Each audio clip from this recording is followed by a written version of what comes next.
Hello and welcome to another episode of Marketing Mode. I'm Jenna, And I'm Todd. and today we are talking about a recent report we just did on the use of AI in email marketing. Let's go.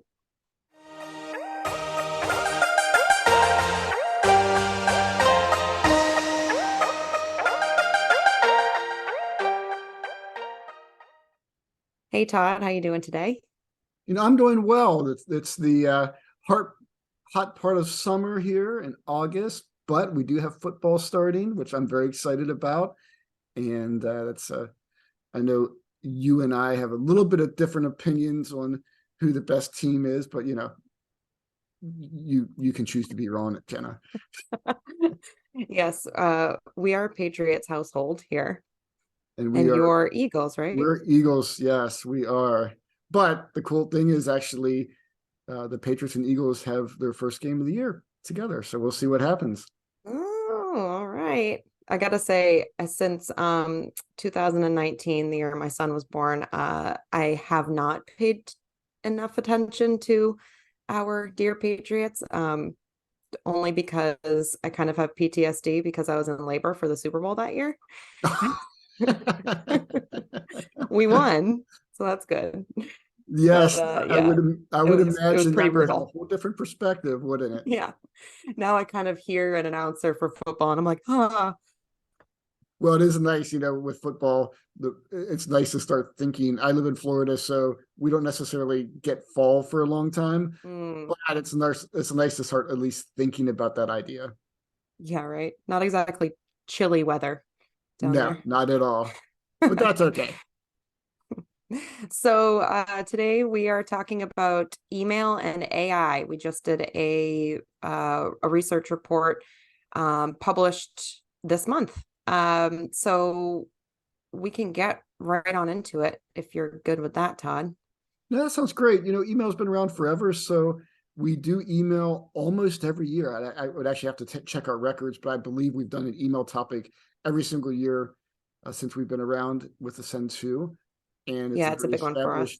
it's a very established topic, but it seems like AI has kind of given it a little bit of a fresh perspective, maybe a little new burst of energy.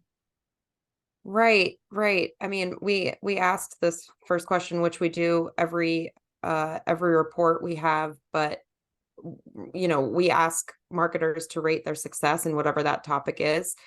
And despite the fact that email is such a dinosaur, only 25% of marketers came back and said, we have a really successful, very successful, best in class email strategy. That surprised me a little bit. I know that a lot of times people don't like to say, hey, we're the best in class. And maybe there's a little bit of a bias from just apprehension of, checking that off. But this is definitely a little bit lower than what I was expecting. And it really kind of tells me that, you know, there's some work to be done in email, even though like you said, it is a dinosaur. It's been around forever, but it seems like there's some work that needs to be done. And I believe some of the topics we talk about today and what we discovered with this research maybe will provide that new burst of energy to move some people over to that best in class. Yeah, and I have to wonder if some of this is the fact that email is so kind of ingrained in our minds as marketers, and I wonder how many strategies just aren't being updated or optimized as as much as kind of newer channels. Maybe people are getting set in their ways. I can't really explain this one, but 25%, I was super surprised by that. Yeah, well, there is an element of email, not all email, but there's a lot of email that's automated in nature. So it can get into a little bit of a set it and forget it type mentality. And I would imagine that could be part of that aspect of people, maybe they know it works, but maybe they, you know, aren't necessarily looking at it enough to say, yeah, we're best in class. They probably realize they should be looking at it a little bit more frequently than they are. So that might be one. And then, I also think that, with email, since it's been around for such a long time, maybe companies, don't attribute their like overall success specifically to email, just because it's been so tried and true that it's not new, it's not exciting, and it's a little bit overlooked. Yeah, although I gotta say, um, in a lot of our other studies, email comes out on top when we talk about most effective channels, when we do like a marketing trends report, email's always up there. And maybe it's just because it's such a big part of people's strategies, but obviously if that's the case, there needs to be more work in the area of getting that strategy from somewhat successful to very successful. That's right. That's right. So hopefully, I think some of this, as we started digging into this research, there was definitely some things that uh, I believe helped us to, think about the topic in a little bit different way. So I'm excited to dig in. Yeah, we asked a question about tactics, what will be included in email marketing programs in the year ahead. And this was a trend question. So we did ask this last year in 2022. Everything from mobile friendly design to personalization to, automation content, interactive content. These are all pretty similar year over year.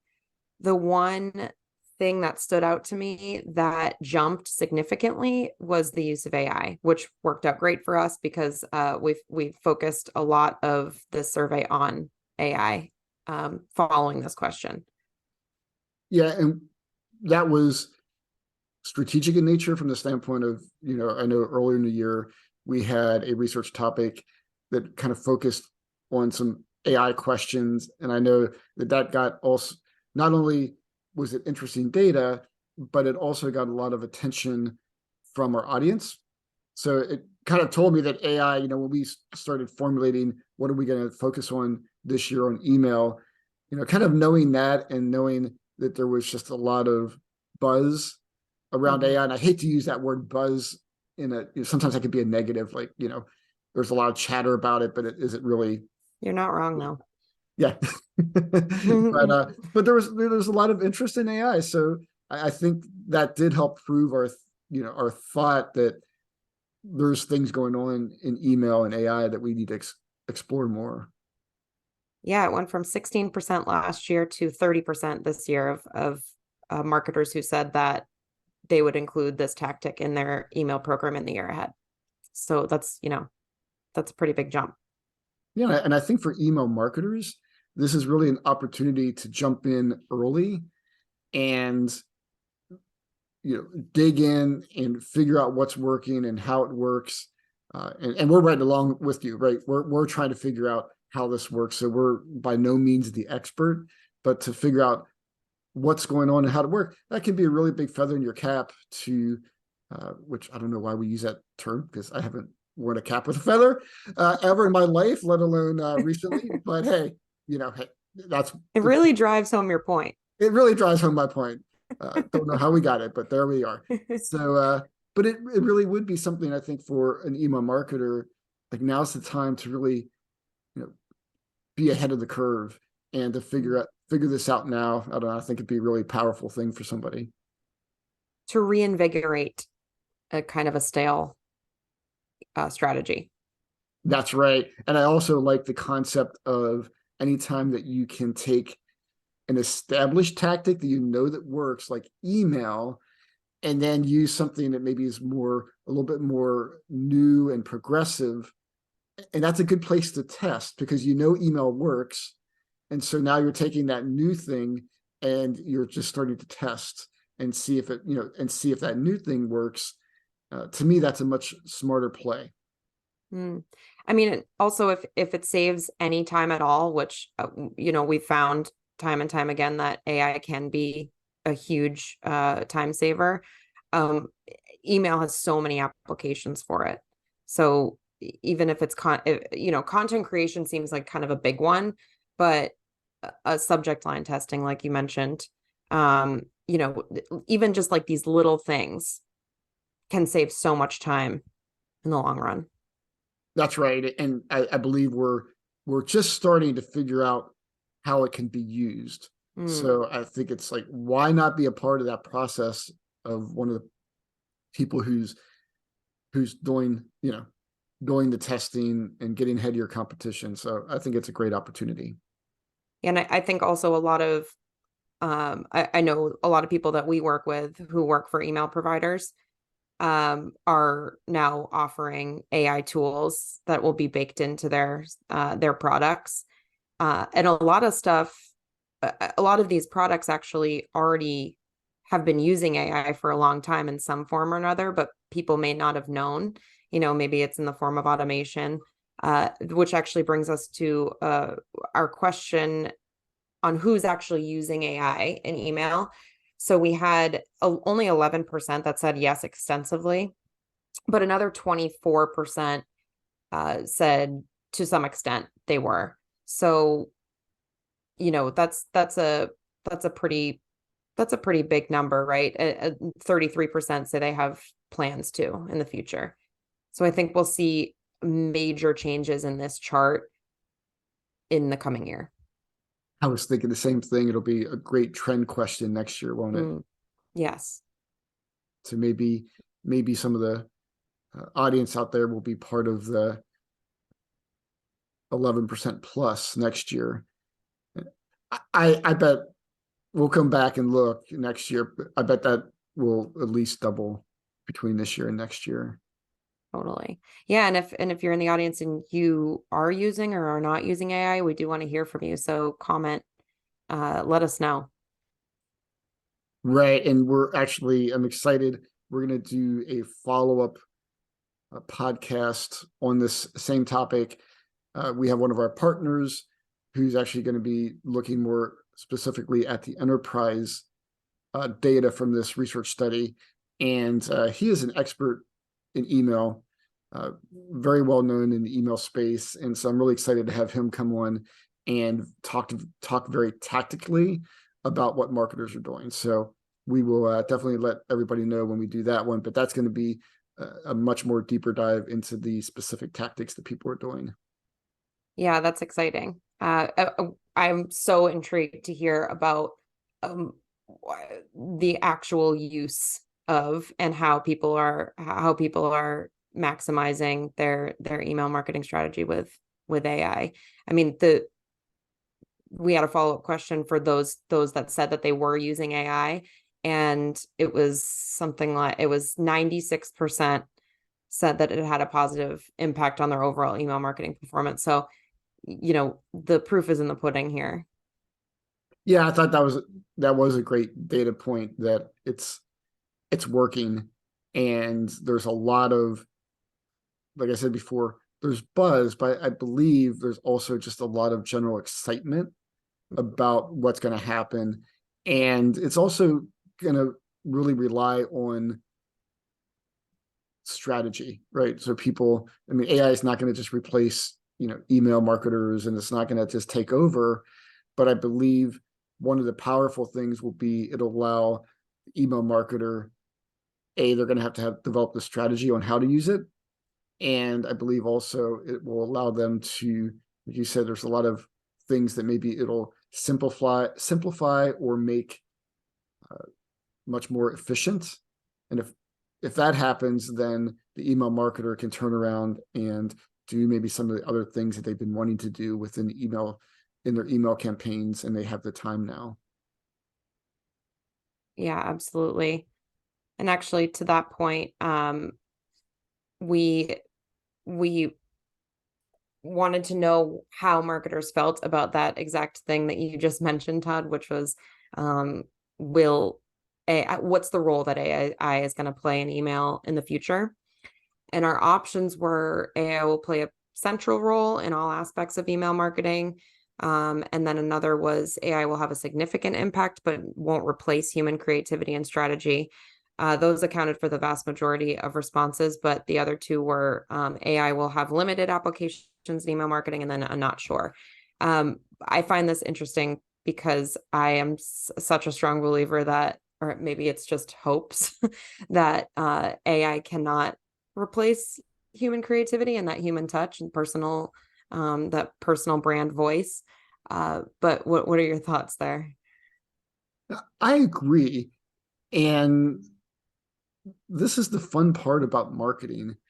I know even as a research firm, we're looking at, okay, how can AI help us with creating survey questions, understanding what's going on in the marketplace so we can be more sophisticated and specific about how we survey the audience to get the best results. So there's all these different things that, your brain starts turning on.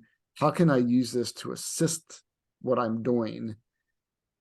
It's not necessarily taking over what we're doing, but it's just adding to our toolbox of things that we can do to do a better job. So to me, that's going to be the fun journey.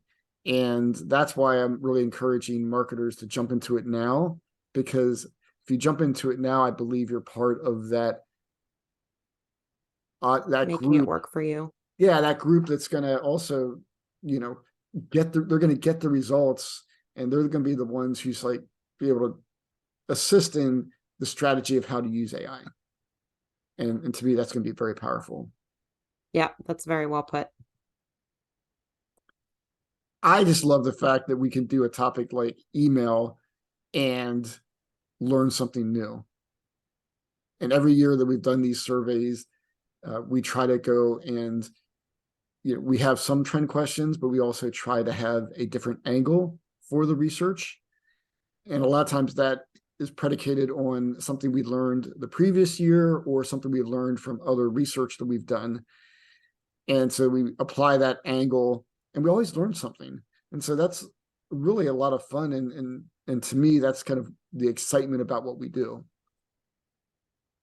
Yeah, part of what we do is, trying to be objective, and that's oftentimes hard, especially with something like this where you kind of you apply it to yourself. You're like, well, we're using it somewhat, but not really. And I'm sure most marketers aren't. And then you find out that like over a third are, and you're just like, oh my gosh, okay, well, here we go. And I guess it's almost like if you haven't at least thought about it or kind of planned to try to incorporate it, you're a little bit behind, or you will be very soon. That's right. These one thing I think we've learned is that the timeline from something starting to becoming a regular part of the marketing environment is much shorter now. So sitting around and saying, well, we'll get to this next year. Mm. Maybe that worked 5 or 6 years ago, but I would say in general, what we're seeing is, a year is a long time to just wait around. So you may not be able to wait. You might have to wait around for getting budget to support some of the things you want to do, and things of that nature. But just to wait around for the next planning cycle or the next budget cycle may not be the best way to go. You may want to find just different ways, that you can start getting involved in this case, into email and AI now, even in preparation for your next business cycle. Yeah, the longevity also almost always plays a role in success rates. So, um, you know, it's not a race, but if it was, it's, if you ain't first, you're last. Thank you, Ricky Bobby. So glad you got that. I was like, don't say it. Don't say, oh God. That'll be for our next episode. We could do our Yeah. best Ricky Bobby quotes, right? Right. He's truly wise. Truly wise, yes. So that's probably a good place to leave it. That does sound like as good a place as any. So we'll see you next time. Thanks for tuning in, and yeah, signing out. Have a great day, everybody. We want to hear from you. Feel free to comment or leave a review, or head over to ascend2.com to learn more about our research.